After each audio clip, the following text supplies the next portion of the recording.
আজ শনিবার 10 মে 2025 তারিখে উপদেষ্টা পরিষদের এক বিশেষ সভা অনুষ্ঠিত হয়।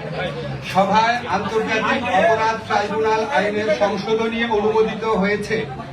সংশোধনী অনুযায়ী আন্তর্জাতিক অপরাধ ট্রাইব্যুনাল কোন রাজনৈতিক দল, তার অঙ্গ সংগঠন বা সমর্থক গোষ্ঠীকে শাস্তি দিতে পারবে।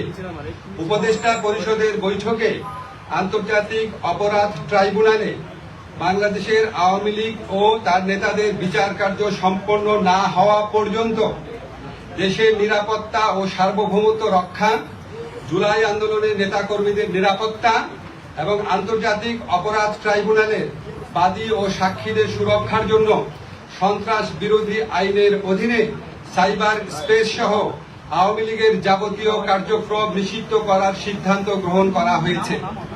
এ বিষয়ে প্রয়োজনীয় পরিপত্র পরবর্তী কর্মদিবসে জারি করা হবে।